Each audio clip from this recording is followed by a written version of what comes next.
Welcome to another episode of the Tech Matters podcast, sharing our vast business and development experience with developers like you, helping you to create better products, better businesses, and we hope a better you. Now, author and award-winning mobile innovator, your host, Stephen Feather. Let's imagine you're building a house.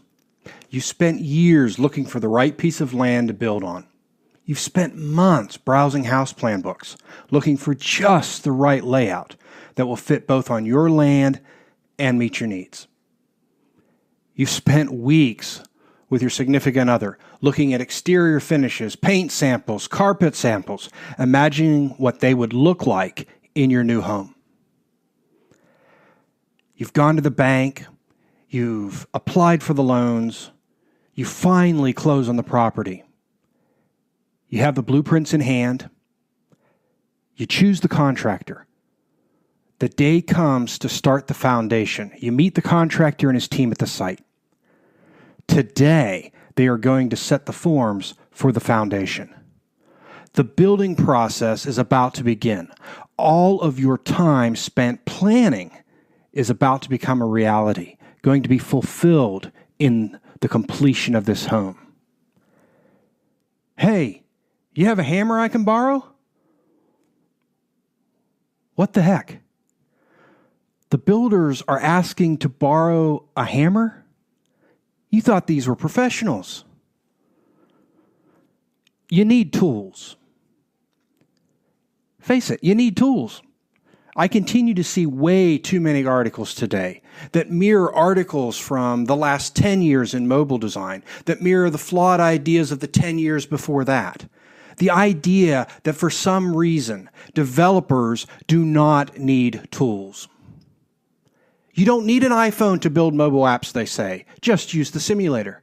You don't need an Amazon Echo or a Dot to build a to build a skill. Just use the simulator. Cow pies. Horse pucky. This is a family series. I can't say much worse than that. If you are happy building untested crap, sure, you can build without the tools.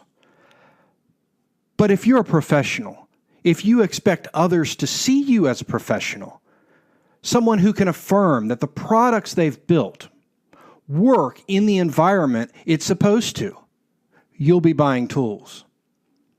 Simulators are just that, simulations. Did you know that the Amazon Skills Simulator doesn't return errors to your server? If you have a bad response, it just tells you that it can't parse it. So what are you going to do? A physical device sends back a loggable error you can use to determine what the problem is. You are logging errors, right? The Amazon Skills Simulator doesn't display your display render template the same way an Echo Show will. So if you think that you can just add a display render template to your code, hit the Amazon Skills Simulator, and think that everything is hunky-dory, horse buggy. Mobile design.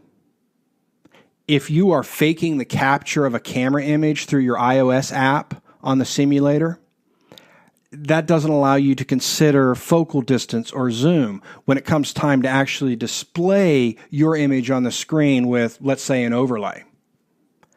Professionals invest in their tools. Your tools are the lifeblood of your business. It's simple. You need tools to do your job. Without them, you're going to be out of a job because somebody else is going to have the tools. They are going to have used those tools. They are going to have gained experience with those tools. Well-made tools are backed by well-run companies. We're going to come back to that one. Saving money may cost you more. Trying to save money and skimp on price may mean you're losing quality too. If you always go for the cheapest, smallest Android device, you don't know what could possibly be done on Android. If you buy a cheap piece of hardware and it dies, you're going to end up buying another cheap piece of hardware. Maybe you need to invest in a medium or a higher grade piece of equipment. If your tools are failing, that can cost you downtime, and downtime is money. If your tools fail, so do you.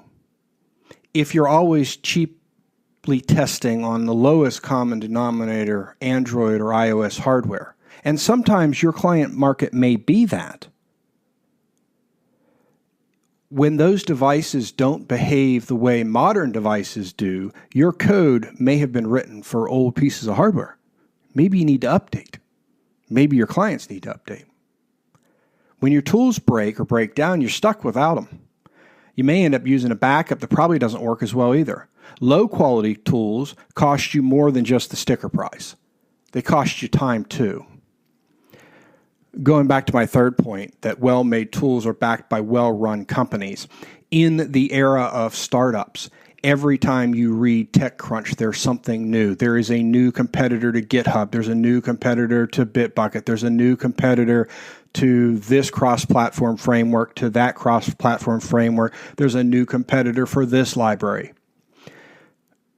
Even in open source, you need to be able to determine which companies that you need to stick with. I've made mistakes in the past. I've run with companies that ended up not having a great track record, and you invested all of your time and energy, and your employees' time and energy, and your contractors' time and energy. Time and energy equals money. And you've invested all of that into a product or a tooling or a process that doesn't work. You need to make sure that you are working with quality companies in your hardware, in your software. It was a holiday week. This is a very short episode. I just wanted to share my thoughts with you on tooling. Thank you, and have a good day. Thank you for listening. If you are facing a challenge with your software development, you can visit Techmatters.fm. Click the big red Ask button on the top right corner and leave up to 3 questions for our hosts. Your question may be chosen to be answered on a future episode.